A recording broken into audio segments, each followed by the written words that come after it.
Salut les disciples de la boxe, c'est Jean-Charles, j'espère que vous êtes en forme. Bienvenue sur les podcasts de Boxe Attitude.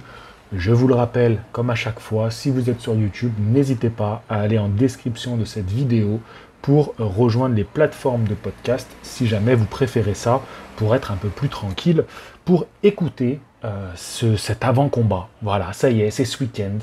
Le combat, l'événement, la trilogie, Saúl Alvarez contre Gennady Golovkin. Juste avant de lancer l'enregistrement, je suis allé regarder les promoteurs de cet événement. Donc l'événement, il a lieu à Las Vegas, à la T-Mobile Arena. C'est le 17 septembre 2022. Et c'est diffusé en exclusivité sur The Zone. Voilà. Parce que je sais que tout le temps, j'ai ce genre de questions, même souvent, même me demander en privé. Sachez que j'ignore complètement quelqu'un qui me demande l'heure d'un combat, le jour d'un combat, parce que je ne suis pas un programme télé, les amis. Et c'est assez vexant quand on vient te demander ça, alors qu'il suffit... Ça met moins de temps, en fait, d'aller faire une recherche sur Google que de venir me demander en privé. Donc si tu prends le temps de venir me parler en privé, bah viens me parler boxe, en fait, c'est beaucoup plus sympa. Bref, je me suis éparpillé, écarté, j'ai fait mon Canelo, là, qui s'énerve, qui s'agace, et qui se lâche. Je voulais vous dire, c'est fou, j'ai regardé donc, qui est promoteur de cet événement. Écoutez bien, c'est Canelo Promotion, donc Saúl Alvarez, Triple G Promotion, donc Gennady Golovkin, et Matchroom Boxing, donc Eddie Hearn. C'est fou de voir ces trois noms-là réunis pour organiser cet événement de boxe. Bon, rapidement, je veux juste dire un mot sur la sous-carte. Jesse Rodriguez Franco. Je vous invite vraiment à suivre son combat. Ce petit-là, il m'a régalé à son dernier combat, quand il est devenu champion du monde WBC. Oui, c'est quand il est devenu champion, si je ne vous dis pas de bêtises. Bref, en tout cas, là, il va défendre son titre contre Israel Gonzalez. Et je pense que ça va bien nous chauffer. À mon avis, son combat va bien nous échauffer avant le combat de la soirée. Bien sûr, il y aura d'autres combats, mais rapidement, je voulais juste vous parler de lui et je ne vais pas vous embêter plus longtemps. Si vous êtes là, en ce moment même à m'écouter, c'est parce que vous êtes intéressé, au moins, voire chaud bouillant, au moins, comme moi, pour ce combat. Alors chaud bouillant, pour plein de raisons, pas forcément parce que sportivement, vous pensez que ça va être très équilibré, mais peut-être parce que vous êtes assez fan de l'un ou de l'autre. Et quand je dis fan, je mesure mes propos. C'est pas une chaîne de fans ici, d'accord? On casse pas notre télé parce qu'un boxeur qu'on aime ou qu'on n'aime pas, il a perdu. Et même, vous m'avez toujours entendu sur ma chaîne principale, notamment quand je suis supporter d'un boxeur. J'ai toujours su faire des vidéos après combat, même quand ils avaient perdu, où je prenais le temps de revenir sur les points forts, les points faibles de l'adversaire, reconnaître la défaite. Et ça, je l'ai toujours fait, que ce soit pour, on va dire, les deux principaux que vous m'avez vu supporter pendant des années. Ça a été Deontay Wilder, principalement, et Tony Yoka. Voilà, pour citer les deux principaux. Après, il y en a d'autres que j'ai supportés qui ont connu la défaite, mais c'était moins marquant parce que, comme il y a eu moins de vidéos, les gens l'ont moins en tête. Et ça, il faut savoir le faire. Donc, on n'est pas des fans. Enfin, j'essaye de ne pas avoir une communauté qui est fan et assez bête, même si j'en ai quand même vu passer pas mal sur... j'en vois passer quand même pas mal sur Joshua Tyson Fury. Est-ce que parce que je suis un peu taquin aussi avec eux? Quoique, des fois, je m'en prends plein la tête avec Deontay Wilder aussi, alors que je suis un supporter. Mais c'est vrai que des fois, tu vois passer des fans et ils sont assez lourds. Donc, si tu es un fan, essaie un peu de te calmer, d'accord? Parce que, je te le rappelle, ces gens-là ne sont pas tes darons. On va parler aujourd'hui de Alvarez de Golovkin, et là c'est vrai que pour le coup on a des supporters purs et durs, et je sais que parmi vous il y en a des supporters d'Alvarez, il y a des supporters de Golovkin, il y a des supporters des deux, très sincèrement. Moi j'aime les deux, voilà. Et quand la première fois j'ai dû faire une vidéo où je tranchais et je prenais parti, ça a été dur. J'avais pas fait une vidéo, je crois que j'avais fait un post, parce que j'étais pas aussi productif qu'aujourd'hui, à l'époque où ils font leur premier combat. J'avais fait un post en disant ça y est, je décide de supporter, et je crois que j'avais décidé de supporter Golovkin pour... D'ailleurs, à l'époque, même si je sais même plus exactement, parce que je suis pas un supporter en mode comme Wilder, ou comme je l'ai été pour Tony Yoka, parce que tous les deux, ils ont un parcours exceptionnel, et dont je suis assez admiratif, mais c'est vrai qu'avec le temps, avec les années, j'ai aujourd'hui un peu plus de respect pour Golovkin, et ça joue beaucoup sur la vidéo que je vous ai faite, où on a bien rigolé quand même. J'ai fait une vidéo complètement subjective, où je me suis lâché en mode on est supporter de Golovkin. Je m'attendais à me faire beaucoup plus lyncher dans les commentaires. Ça va, parce que je vois qu'il y a beaucoup de supporters de Golovkin qui étaient là, qui étaient chauds bouillants. Il y en a quelques-uns qui n'ont pas compris, parce qu'il y en a toujours qui ne comprennent pas ou qui ne veulent pas comprendre et du coup qui se sont foutus de ma gueule en me disant mais non, mais t'es un imbécile, c'est Alvarez qui va gagner. Oui, Alvarez est ultra favori, les gars. Et là, on va décortiquer. Vous allez voir qu'après cette vidéo, vous allez sûrement, peut-être, je vais peut-être même tuer le peu d'espoir qui reste dans vos cœurs. Mais bien sûr qu'Alvarez est ultra favori. De toute façon, Alvarez est ultra favori. Il était même déjà un peu favorisé quand il a pris Floyd Mayweather. Donc toute sa carrière, il a déjà été pas mal favorisé. Il a été beaucoup favori. Et là, encore plus aujourd'hui, parce qu'on va parler un peu des deux boxeurs. Juste, on va présenter tout simplement un peu leur fiche à chacun. Donc on a Alvarez, 57 victoires, 2 défaites, 2 matchs nuls. Golovkin, 42 victoires, 1 défaite, 1 match nul. Et lui, ce qui est assez drôle, c'est que la défaite et match nul, c'est contre la même personne, contre Alvarez. Si on se souvient bien, quelqu'un qui se présentait avec une fiche à peu près similaire, c'est Deontay Wilder, juste avant de combattre Tyson Fury, qui avait lui aussi une série de victoires impressionnantes, une défaite, un match nul, contre la même personne, Tyson Fury. Et ça nous a donné le combat de l'année. Voilà, bah, écoutez, peut-être qu'il y a des connexions à faire. Je ne sais pas, pourquoi pas. En tout cas, bon, là où ça pique un petit peu, c'est au niveau de l'âge. 32 ans contre 42 ans. Donc on peut dire, voilà, déjà que là, il y a un gros avantage pour Alvarez, parce que 32 ans, bah, on sait que c'est un peu... un pic, tu vois, un pic de forme, de capacité, au niveau de l'expérience, au niveau de l'intelligence du ring, tout, tu vois, on sait qu'à cet âge-là, autour de la trentaine, je dirais entre 28 et 34 ans, pour dire comme ça, tu vois, une petite fourchette, je pense que c'est là où on atteint son plein potentiel, si on n'a pas trop fait de conneries, et Alvarez, il a plutôt été sérieux toute sa vie, c'est un gars qui s'est entraîné dur, qui a une hygiène de vie. C'est pas un mec dont tu le vois devenir un gros lard entre les combats.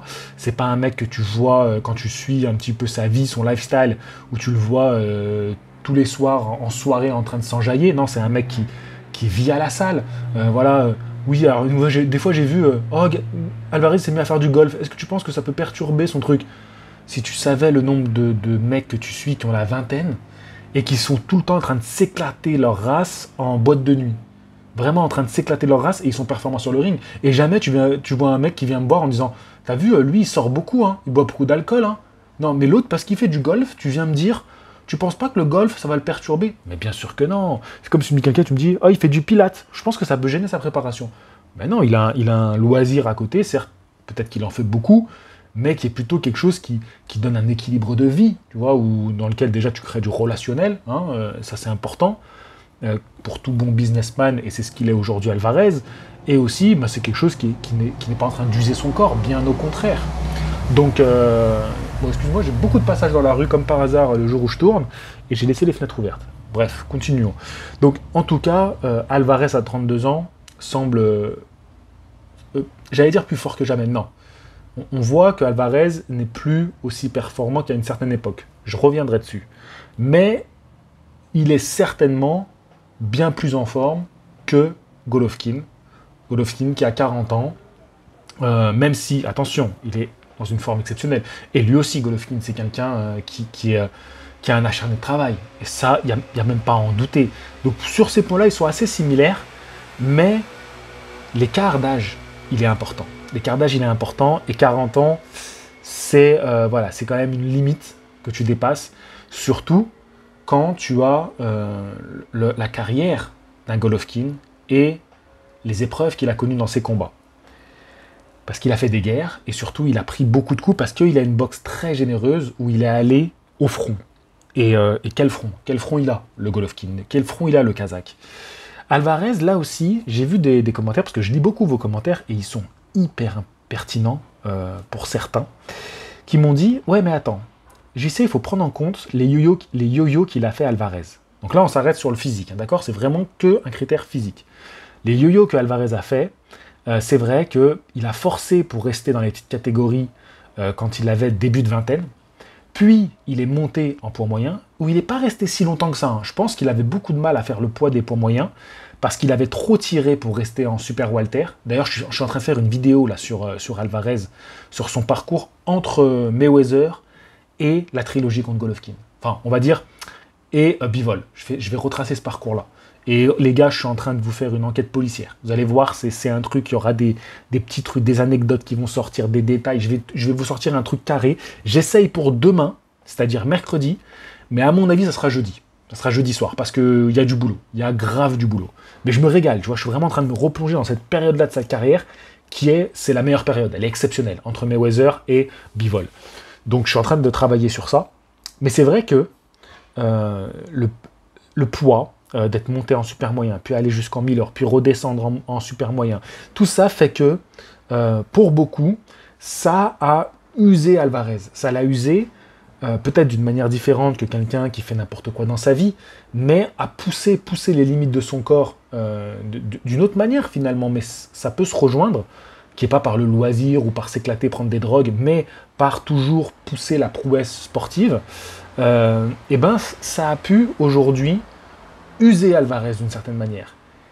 Et c'est un argument que j'entends, qui est pas bête, mais à ce compte-là, je le mets alors à égalité avec Golovkin, qui a, pendant des années, pris des adversaires durs, et allé à la guerre contre eux, a pris parfois des coups, mais tu te dis, mais comment il est reparti? Et à l'image même de son dernier combat contre Murata, je me le suis revu, les gars, mais n'hésitez pas à le re-regarder. Ils l'ont mis là, The Zone, ils l'ont mis sur YouTube. Alors allez-y, les gars, c'est gratuit, mais régalez-vous. Mais on vous donne un truc aussi bon à savourer. Allez-y, profitez.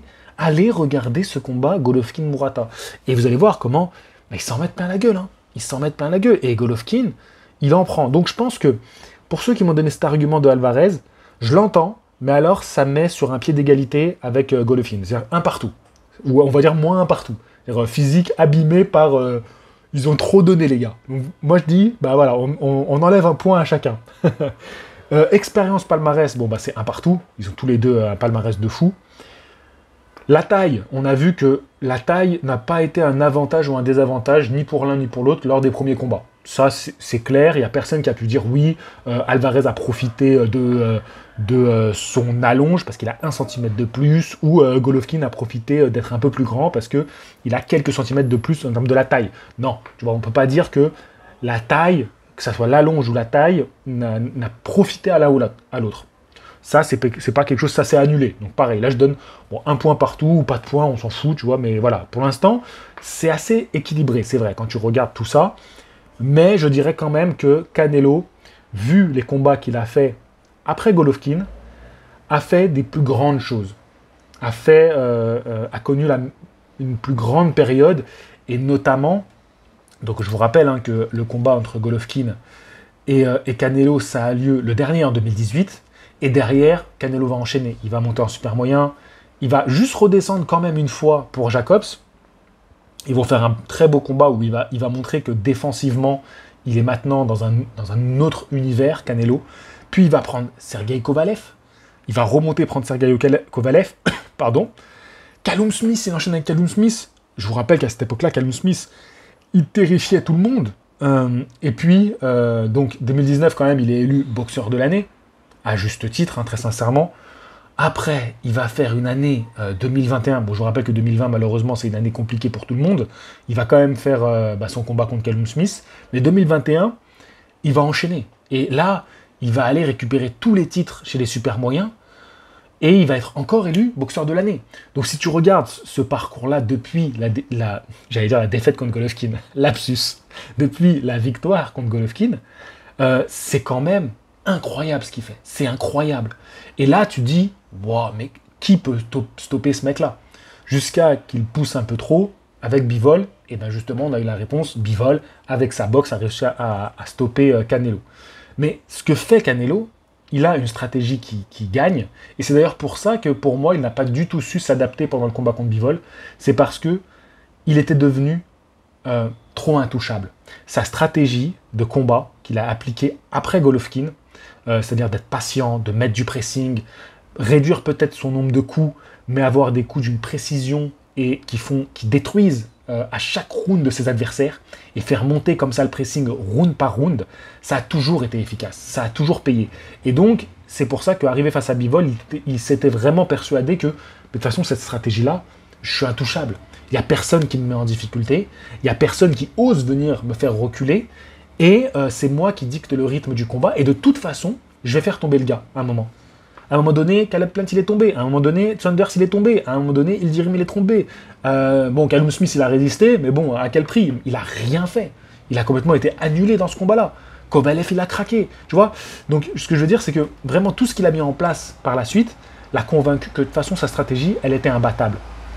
Ce qui a fini par lui coûter cher contre Bivol, c'est vrai.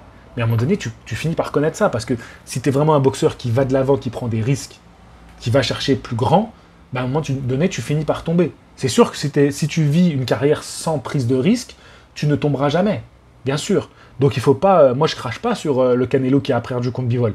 Il est allé jusqu'au bout de son truc, il a été convaincu qu'il écraserait tout le monde, et ça a jusqu'à Bivol toujours marché, donc tu ne peux pas, et puis 2 fois il fait boxeur de l'année.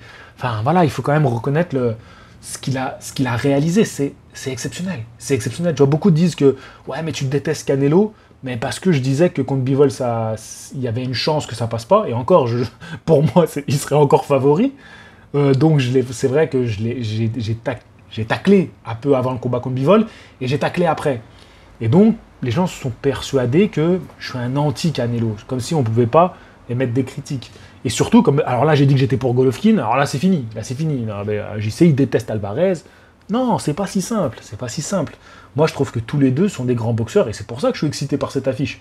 C'est vraiment ça qui m'excite, c'est que de voir ces 2 mecs sur le ring, et pour moi, c'est un régal, c'est du nectar. Voilà, et ça, je savoure. Donc, j'espère que vous savourez avec moi, les gars, que je vous transmets à quel point je me délecte de tout ça. Et d'ailleurs, pour rajouter un truc, sachez que, waouh, il y a eu un coup de frein là. Bon, j'ai pas entendu de boom à la fin, donc ça va. C'est peut-être quelqu'un qui attend le combat Alvarez-Golovkin, il est chaud. Et ouais, je voulais rajouter, Alvarez, il est numéro 1 de box-rec des super moyens. Golovkin est numéro 1 box-rec des poids moyens. Tous les deux sont numéro 1 de The Ring. Alvarez est numéro 5, toutes catégories confondues, de The Ring. Donc j'ai l'impression que même pour ce combat-là, ils sont encore mieux classés tous les deux qu'ils n'ont jamais été. Alvarez a la ceinture The Ring des super moyens, qui sera d'ailleurs en jeu le jour du combat. Par contre, il y a quelque chose que je comprends pas. Vraiment, je comprends pas. The Ring qui ne met pas la ceinture en jeu quand il y a Golovkin contre Murata pour les poids moyens. Pourquoi? C'est-à-dire que tu as les meilleurs du moment chez les poids moyens qui s'affrontent. Chacun, ils ont leur titre pour réunification des titres, et tu mets pas la ceinture des moyens. T'attends quoi? T'attends Jermall Charlo? Bah tu vas attendre longtemps, mon pote. Et je trouve ça, mais complètement injuste. Ils attendaient quoi? Chris Eubank Jr.? Mais ils vont attendre longtemps. Hein. Je comprends pas. Ce combat-là méritait largement qu'il y ait en jeu la ceinture The Ring. Par contre, quand Alvarez il a combattu Golovkin pour le premier combat, bizarrement, il y avait la ceinture The Ring des poids moyens, et d'ailleurs, c'était Alvarez qui la détenait. Donc, je trouve que The Ring, ils ont un petit chouchou, qui est Alvarez. C'est leur petit chouchou. J'aime bien The Ring, attention. Moi, je les trouve très pertinents, très justes, et je m'appuie beaucoup sur ce qui sortent. Mais là, il faut dire que Alvarez, c'est leur petit chouchou. Et ça, c'est la réalité. Ils sont copains-copains. Parce que là, je comprends pas. Golovkin, ils aiment pas. Ils aiment pas les Kazakhs. Parce que franchement, le Golovkin, ça méritait largement. Enfin, et Murata, parce que Murata aurait pu gagner contre Golovkin. Murata a fait mal à Golovkin. Murata aussi aurait mérité que ait en jeu la ceinture The Ring. Donc je comprends pas, je suis un peu déçu parce que ça aurait rajouté encore plus de prestige avec les deux qui débarquent avec leur ceinture The Ring. Bon, c'est symbolique parce que sur le ring, il n'y aurait pas eu les 2 ceintures en jeu. Mais ce que je veux dire par là, c'est que c'est les 2 champions ring. Ça aurait eu encore plus de gueule, même si en réalité, on s'en fout un peu parce que ça a déjà largement assez de gueule ce combat. Mais c'est des détails qui pour moi montrent qu'il y a une petite préférence pour Alvarez. Parce que là c'est pas très juste. Vous me direz ce que vous en pensez dans les commentaires. Hein. Voilà, pour le coup, pour ceux que j'ai dit d'aller sur les plateformes de streaming, revenez sur YouTube juste pour mettre un commentaire, ça vous prend 2 secondes les gars, n'hésitez pas, parce que ça me fait plaisir aussi de vous lire, hein. Je vous disais, on va d'ailleurs lire quelques messages, mais là, depuis tout à l'heure, je m'appuie beaucoup sur des choses qui ont été dites, hein, parmi les personnes qui m'ont écrit. Et bon, Alors, Golovkin, parce qu'il faut bien dire un peu qu'est-ce qu'a fait Golovkin après le combat contre Alvarez, bien sûr. Golovkin, c'est moins brillant. Il prend Steve Rolls, c'est un bon boxeur, hein, qui est invaincu, pas de souci. Et il le bat, voilà, tranquille. Après, il y a un combat dur contre Derevianchenko, qui, à mes yeux, reste un combat perdu de la part de Golovkin. Il faudrait que je le regarde à tête reposée, mais voilà, moi, c'est ce qui m'en reste. Il surclasse Kamil Zerementa, et après, il va faire ce combat d'unification contre Murata, qui est un combat qui est une guerre incroyable au Japon. Donc, c'est vrai que, alors certes, Golovkin est numéro 1 des poids moyens, que ce soit chez Ring ou chez BoxRec, qui sont pour moi mes deux références. Il a réunifié les ceintures WBA et IBF. Il n'y a pas de souci sur ça, c'est chapeau l'artiste. Mais c'est vrai que c'est quand même un parcours moins rassurant. Moins rassurant. Quand tu arrives et que tu dois reprendre Alvarez, c'est moins rassurant. Tu te dis, bon, je le mettrais peut-être pas favori. C'est vrai, certes, il a enchaîné les victoires de manière convaincante, certes. Mais c'est pas, voilà, t'arrives pas hyper rassuré pour un combat contre Alvarez qui a surtout très envie d'en découdre. C'est pas comme t'arrives contre un Alvarez qui peut-être serait un peu diminué, serait plus trop dans le combat, un Alvarez qui a plus vraiment faim et on a vu que c'était un mec qui depuis quelques combats n'a plus envie d'aller chercher les titres. Non. C'est un Alvarez qui, après Bivol, il sort du combat, il a la rage. On a vu comme Wilder, ça c'est des mecs, ils ont la rage, t'inquiète pas, ils sont prêts à revenir et à tout donner. Bah Alvarez, c'est le profil type. Il n'y a pas de blabla chez lui. C'est pas un mytho, tu vois. Il y en a, ils ont de la parlotte, les boxeurs. On les connaît. C'est pas le cas d'Alvarez. Alvarez, c'est pas de la parlotte. Crois-moi que tout ce qu'il te dit, il a terriblement envie de le réaliser. Bon, il dit des trucs, il dit des dingueries, c'est sûr. Quand il dit qu'il veut USIC, c'est des dingueries. Mais c'est un mec qui a cette soif. Mec, il est millionnaire depuis qu'il a 23 piges, t'imagines? Qu'est-ce que je te dis? Il est multimillionnaire depuis qu'il a 23 piges. Et tous ses combats, à partir qu'il a 23 ans, il tapait... allez, vas-y, on va dire entre... Le plus petit, il a dû faire... je crois que c'est le combat suivant, il a fait 1,5 million. Et après, à partir de là, allez, 5 millions. Et après, vas-y, ça monte. Et après, des contrats avec The Zone de fou furieux. Des contrats avec Matchroom de fou furieux. Donc, tu vois, c'est pas l'argent. Non, le mec, il a envie de réaliser des choses exceptionnelles. Et ça, j'y reviendrai dans ma vidéo spécialement sur Alvarez, parce qu'il faut qu'on en parle. C'est cette envie de réaliser des grandes choses et de réaliser des choses pour le peuple mexicain. Ça, c'est quelque chose que je vais développer aussi plus dans l'autre vidéo qui sera consacrée à Alvarez. Mais ça, c'est sûr, Alvarez, il veut ça. Et si il veut ce combat contre Golovkin, c'est pas juste comme ça, parce que Golovkin... Non, il veut Golovkin. Il veut taper Golovkin. C'est vraiment ça dans sa tête.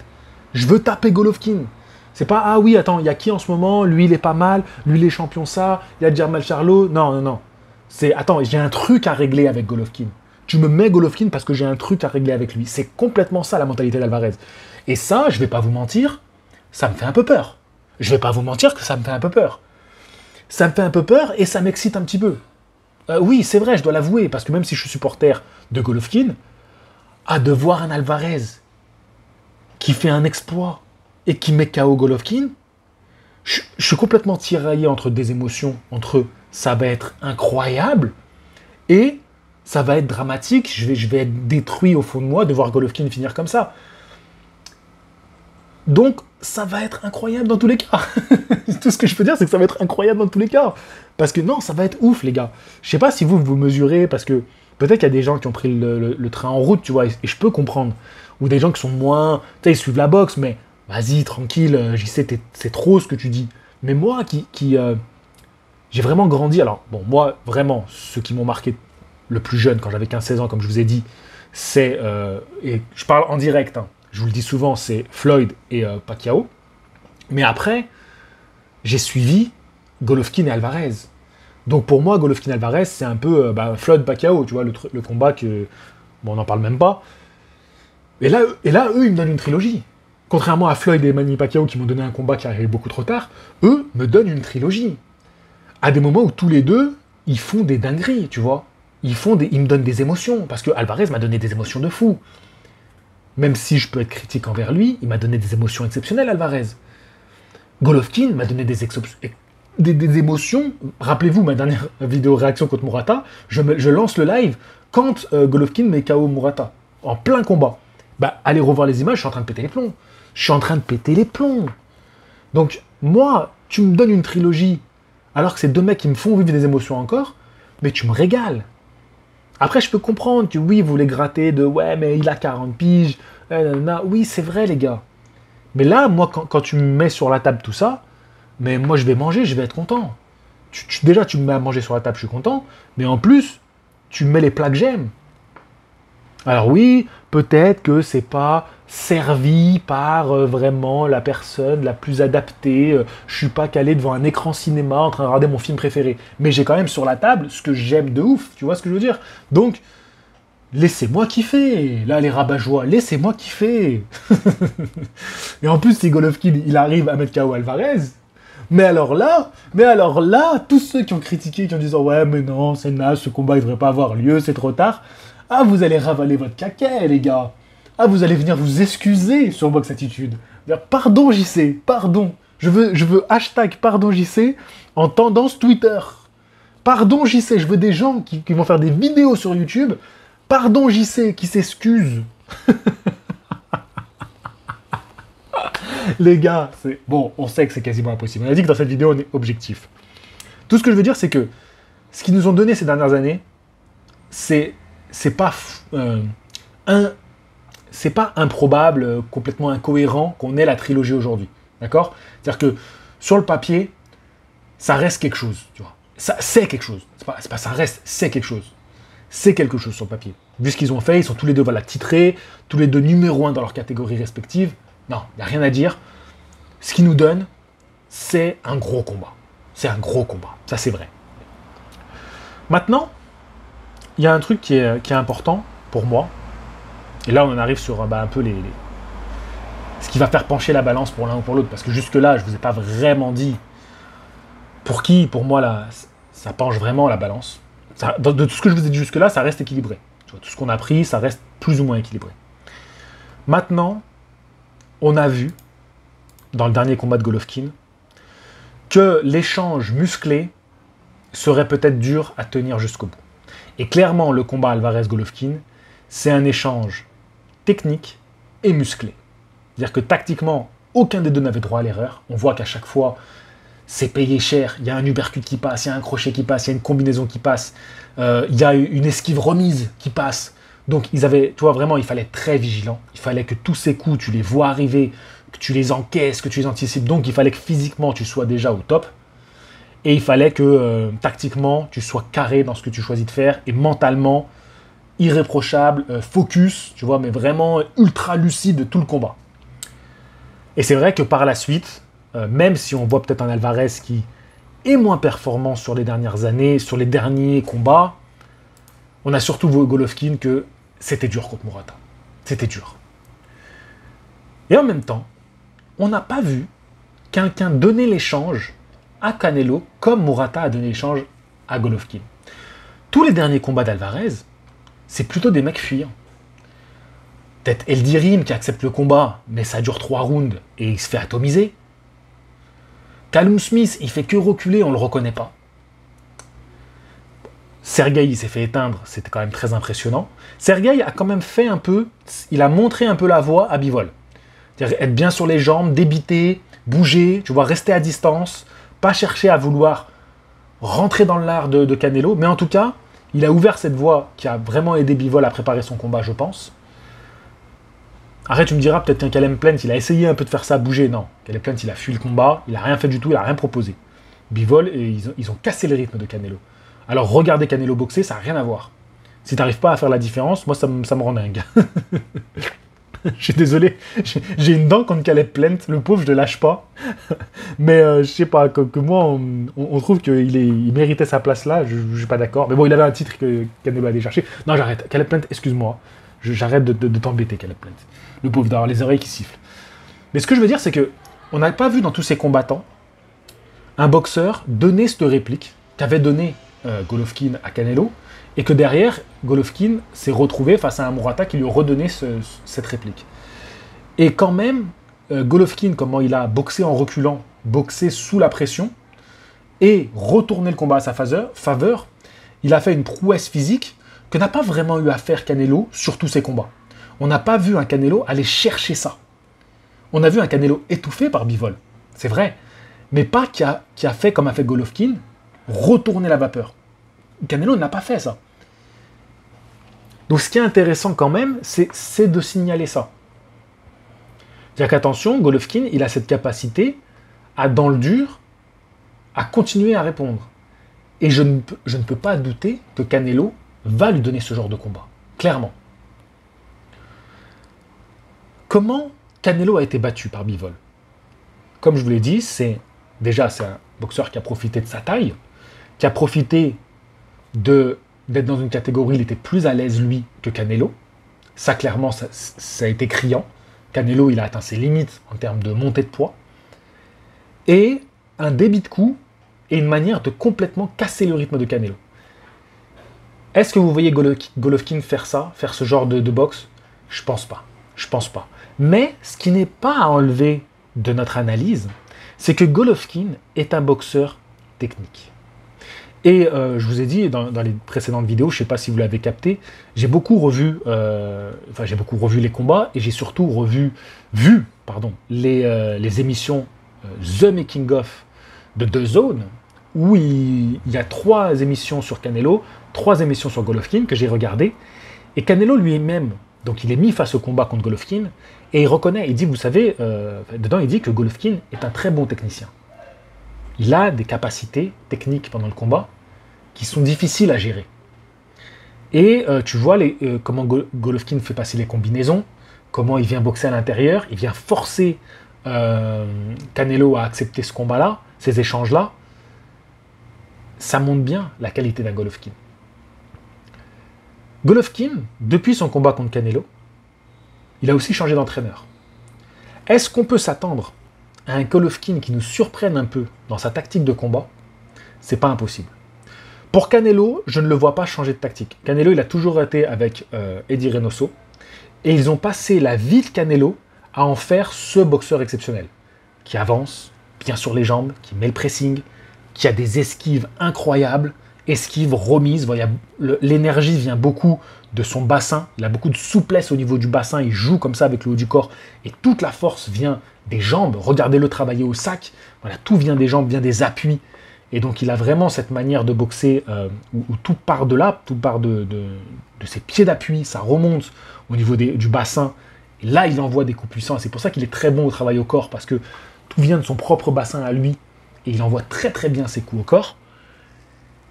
Et en fait, ils ont perfectionné le style Canelo, et après, c'est un style qui a été très bien étudié par tous les autres boxeurs, et Bivol a, lui, été la clé pour contrer ce style-là. J'ai du mal à croire que Canelo arrive avec un autre style. Il va rester dans ces... Surtout que c'est le style qui a permis de battre Golovkin au deuxième combat. Donc il va être juste encore plus agressif, voilà. Je le vois moins patient, Canelo, je le vois plus agressif. Je le vois vraiment marteler Golovkin dans les premiers rounds. Là où je pense qu'on peut avoir une surprise, du coup ça ne sera pas vraiment une surprise parce que je vous en aurais parlé là, mais c'est vraiment la seule surprise que je pourrais voir, c'est un Golovkin qui, au lieu, comme il l'a toujours fait, d'accepter ces échanges-là, le voir ce qu'il a fait au début de son changement d'entraîneur, et d'être un petit peu plus tacticien. Être moins tout de suite dans le rapport de force. Golovkin, il a cette boxe où lui, la force vient plutôt du haut du corps.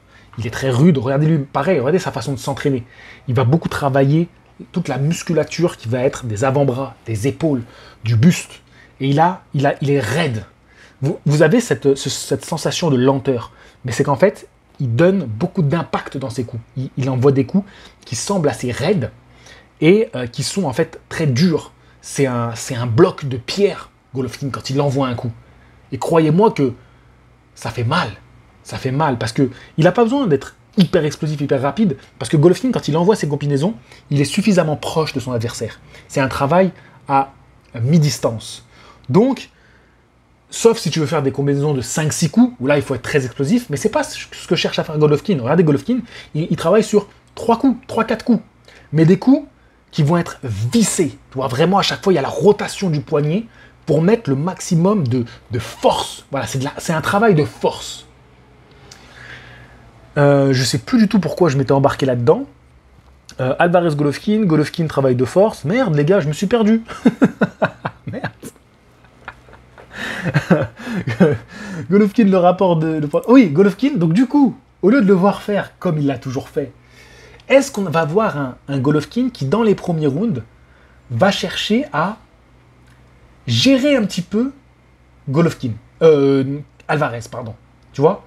Déplacement, boxer, le boxer en fait, voilà, le boxer. Ça, c'est une interrogation. Comme je dis, ça pourrait être surprenant de la part de Golovkin. Parce qu'on s'attend tous à ce qu'ils vont se mettre tous les deux au milieu du ring, et ça va être à toi, à moi, jusqu'à ce qu'il y en ait un des deux qui craque. Ça, c'est le combat qu'on a en tête. Mais tactiquement, j'imagine quand même Golovkin proposer quelque chose. Je ne sais pas si ça sera aussi criant que ce que je vous ai dit. Ça sera peut-être beaucoup plus subtil.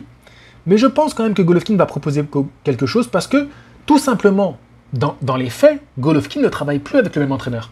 Donc forcément, un nouvel entraîneur t'apporte quelque chose de nouveau, qu'ils ont construit ensemble sur quelques années.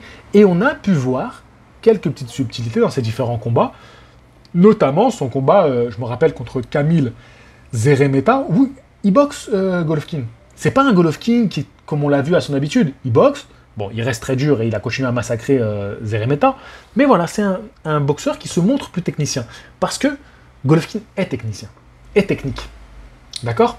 Même si c'est un boxeur, c'est un cogneur qui avance pour faire mal. C'est ce genre de bulldozer. Voilà un peu, moi, ma petite interrogation. Mais clairement, je vais pas vous mentir, les amis. Voilà, maintenant, ça fait quand même un petit moment qu'on discute. J'ai pas envie d'oublier des choses. J'ai vraiment envie de vous parler de toutes les choses que j'ai dans ma tête. Clairement, maintenant, la question que vous vous posez et que je me pose aussi, hein, c'est est-ce que ce sera suffisant? Même s'il arrive à gérer la fougue de Alvarez les premiers rounds. Ok? Parce que c'est 12 rounds le combat. Donc, même s'il arrive à gérer la fougue de Alvarez, en boxant comme ça, il va avoir beaucoup de mal à surprendre Alvarez, je pense. Parce qu'on a vu Alvarez boxer contre des techniciens qui bougent. C'est quand même dur de le connecter comme ça. Personne n'a réussi à le connecter, à le faire, à le faire flancher. Donc, à un moment donné, il va falloir quand même qu'il accepte des échanges plus durs pour renverser les rounds. Parce que ça va être difficile d'accrocher les rounds s'il boxe comme ça. On va pas se mentir. Parce que les gens vont pas favoriser, je pense, un Golovkin sur les jambes, qui cherche à jabber, rester à distance. Le jab va être important parce que je trouve qu'Alvarez, quelque chose qu'il néglige beaucoup au fil de ses derniers combats, c'est l'utilisation de son jab. Je trouve qu'il est trop à chercher ce fameux coup qui va faire tomber son adversaire, plutôt que construire derrière un bon jab. C'est quelque chose, je trouve, qu'il néglige un peu. Il néglige, hein. Attention, je ne dis pas qu'il a arrêté de l'utiliser ou qu'il est naze avec son jab. Alors que Golovkin est un boxeur qui sait très très bien utiliser son jab pour justement, derrière, construire son travail de destruction. Enfin, plutôt, on va dire, utiliser son jab pour mieux démolir derrière. Je pense pas que ça sera suffisant, je dois vous le dire. Hein. Voilà, j'ai soufflé avant de vous dire ça. Carrément, j'ai une inspiration. J'ai du mal à croire que ça va être suffisant. Ça va être très très dur pour Golovkin de garder le rythme des 12 rounds face à Alvarez. J'ai un petit espoir au fond de mon cœur parce que ce qu'il a fait contre Murata, c'est quand même beau.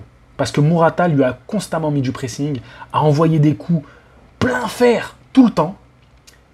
Et je pense que Murata fait mal, les gars. Vraiment, je pense que beaucoup de gens sous-estiment, mais Murata fait mal. Et il y allait, mais vraiment, contre Golovkin. Et un Golovkin qui était en face, tu vois. C'est pas un Golovkin qui fuit. Non, c'est un Golovkin qui était en face, donc c'est quand même très impressionnant. Mais aujourd'hui, je pense qu'il y a plus de voyants au vert du côté d'Alvarez. Bien sûr, je vous ai parlé de cet aspect psychologique où je pense qu'Alvarez va être un petit peu hors de lui. Et ça peut créer une surprise où Alvarez va prendre des coups et on va avoir des moments de « Oh, Golovkin peut le faire !» Je vois dans le combat des moments où je vais serrer les fesses en mode « Oh, ça y est, Alvarez est touché, c'est possible !» Et parce que Alvarez, à mon avis, il va y aller de bon cœur. Je vois un Alvarez qui va y aller de bon cœur. Ils vont donner du spectacle. Il va y avoir du spectacle dans ce combat-là. En tout cas, j'espère, parce que si ça se passe pas comme ça et qu'on a un combat très fermé, très technique, bah, je pense que comme beaucoup, on sera très déçus. On sera très, très, très déçus. Et je vois que au fil des rounds, donc un Alvarez qui avance, qui fait que vraiment aller dessus au rouleau compresseur, et peut-être un Golovkin qui est pour le coup un peu plus mobile, on risque même de voir un Golovkin, je pense, hein, peut-être que je me trompe les gars, qui a même un profil un peu plus à la Alvarez du premier combat. Alors pas autant, parce qu'Alvarez a montré des jambes à ce moment-là, mais vous voyez ce Golovkin qui vraiment boxe au reculons, parce que c'est un peu ce qu'il a fait contre Murata. Il a absorbé la force de Murata dans le combat contre Murata. Il n'a pas cherché absolument à toujours le faire reculer, toujours à aller la tête en avant. Et il a plutôt laissé Murata venir à lui pour travailler. Donc je vois plus un Golovkin qui va aller sur ce terrain-là, parce que je vois pas pourquoi il changerait cette tactique-là. J'espère qu'il sera un peu plus prudent, c'est-à-dire qu'il va un peu plus monter les mains, tu vois, qu'il va un peu moins accepter d'en prendre plein dans le menton. Golovkin, s'il te plaît, Golovkin. Hein? J'ai pas envie de te voir tomber. Mais je pense que tout ça sera pas suffisant. Et si je devais faire un pronostic, Alvarez va finir par trouver la faille. Beaucoup pensent que c'est une faille qui viendra du corps. D'ailleurs, attendez, je vous ai pas donné les pronos, les gars. Mais merde, je suis désolé. Vos votes, il y a quand même eu plus de 5000 votes. Ça monte un petit intérêt quand même pour ce combat. Donc, 32% voient Canelo au point. Je suis d'accord avec vous, c'est clairement ce qui a le plus de chances d'arriver. 27% voient Canelo par KO. Voilà, je vais vous dire, mon pronostic, c'est que Canelo va finir par trouver la faille et elle risque fortement de venir du corps. Et on risque de voir un Golovkin qui peut-être ne va pas au tapis, mais se fait arrêter par l'arbitre. Et ça sera justifié. Je trouve ça fou de dire ça, fou. J'arrive pas à y croire que je dis ça, les gars. J'arrive même pas à y croire que je vous sorte ça. Non, franchement, si je dois être objectif, je pense que c'est possible. Très sincèrement, je pense que c'est possible. 19% voient Golovkin au point, 18% voient Golovkin par KO. Ça reste équilibré, les gars. Franchement, c'est équilibré quand même, les votes. C'est pas un truc écrasant, parce que en vrai, là, c'est beaucoup plus facile de voter Canelo. Et en général, les gens votent pour la facilité. Mais là, quand même, ça reste équilibré. Et moi, ce que je trouve marrant, je vais lire quelques commentaires. Bon, voilà, maintenant, je vous ai donné mon pronostic. Voilà, vous le savez, vous pouvez quitter ce podcast, mais restez, lisez, je vais vous lire quelques commentaires. Si Golovkin gagne, je serais tellement content pour lui. Un exemple de travail pour tout sportif. Alors, c'est vrai, j'allais te répondre. Canelo aussi, c'est un exemple de travail. Mais c'est vrai que la prise de dopage, oui, mais Golovkin aussi. Pas vu, pas pris, les amis. Pas vu, pas pris. D'accord? Canelo a été pris. Boubou Baba. Donc le premier, c'était Kadar Farid qui nous disait ça. Boubou Baba, il nous dit... Boubou Baba, déjà, ta faute de profil, elle me fait peur, gars. Boubou Baba, il nous dit « J'ai vraiment envie de voir Golovkin gagner, mais on a déjà vu qu'il ne peut pas mettre Alvarez KO en un seul coup, et je doute qu'il arrive à lui mettre une assez bonne combinaison pour y arriver. Mais j'ai envie d'y croire. On peut dire ce qu'on veut sur le deuxième match, mais Golovkin a gagné la première fois. » Ok, Boubou Baba, ok. Malik, je pense que Canelo va le stopper avec un travail au corps pour ensuite remonter à la face. Mais c'est possible qu'il gagne au point aussi. Les deux se connaissent bien. C'est vrai que les deux se connaissent très bien. J'en parlerai aussi dans la vidéo sur Canelo qui sortira, je pense, jeudi, les gars. Laissez-moi un petit peu de temps pour la travailler encore. Malik, hein, j'oublie pas, je vais répondre à ton mail bientôt. Ça va devenir un running gag. Quand il va enfin arriver dans les podcasts, vous allez dire « Malik est là !» Malik est là. Abdou AA. La mâchoire et le jab de Golovkin vont faire la différence. Ses coups font mal. En montant de catégorie, il sera davantage violent. C'est vrai que j'ai quasiment pas parlé du fait que Golovkin monte de catégorie. Excusez-moi. Donc merci Abdou AA. Je pense pas, très sincèrement, je vous le dis, que ça va changer grand-chose pour l'un comme pour l'autre.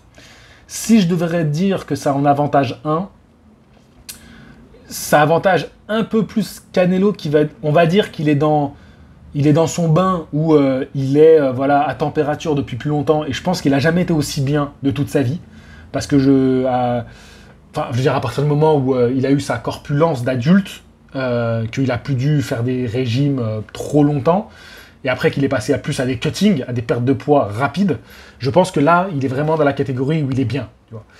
Et pour Golovkin, alors oui, il aura un peu moins à souffrir pour le régime. Donc, encore une fois, je pense pas que ça changera grand-chose. Très sincèrement, les gars. Nadia, j'aimerais que Golovkin l'emporte et parte sur une victoire méritée. Je bug en fin de vidéo. Ça bousculerait aussi la carrière de Canelo et serait d'autant plus intéressant. Je lis que le début, les gars, hein, je suis désolé. Et les demoiselles, parce que Nadia est une demoiselle. ABD, SF, imaginez juste si Golovkin, si c'est Golovkin qui gagne par KO, ce serait vraiment incroyable. Mais bon, avec des si, on refait le monde, quoi. Avec des si. Si, senior. Aurélien, j'espère la victoire de Golovkin, mais au point, ça serait cool. Même au point, ça serait cool. En vrai, je rêve d'une victoire de Golovkin. Bande de fous, je pense que vous avez raison, mais j'espère une victoire de Golovkin. C'est incroyable, hein, les supporters dans les commentaires. Hein. Ah, on les entend moins, les supporters de Canelo. Depuis la défaite contre Bivol et que j'ai fait la vidéo Canelo Finito, je crois qu'ils se cachent. Ils sont toujours là, hein, mais ils se cachent. Ils regardent des vidéos, tu sais, comme si c'était mal. Ils sont là. Attends, il y a la dernière vidéo de Box Attitude. Ça, c'est les fans de Canelo. Hein. Je vais aller descendre dans ma voiture pour la regarder. Et dès qu'il y a quelqu'un qui passe dans la rue, tu sais, il coupe l'écran. Non, je regarde pas une vidéo de Box Attitude. Non. Ça, c'est les fans de Canelo. Par contre, dès que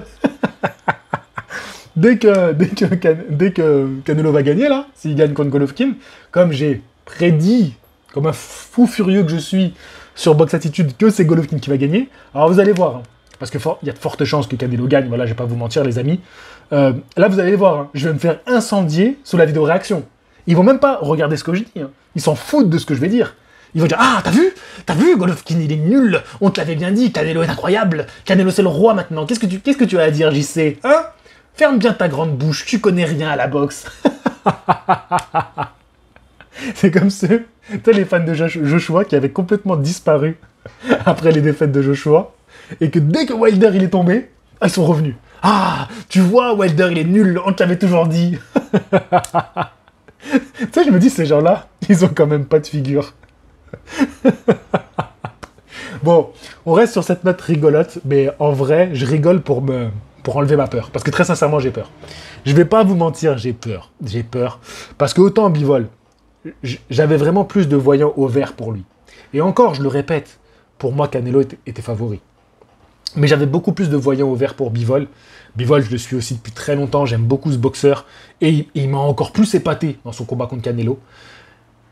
Donc j'ai regardé le combat en me disant, ouais, Bivol, il peut le faire. Tu vois, c'était pas une surprise après, pour moi à la fin du combat. La vérité, si Golovkin y gagne, c'est une surprise. C'est une surprise, mais s'il doit y avoir une surprise dans ma vie de fan de boxe, je veux celle-là.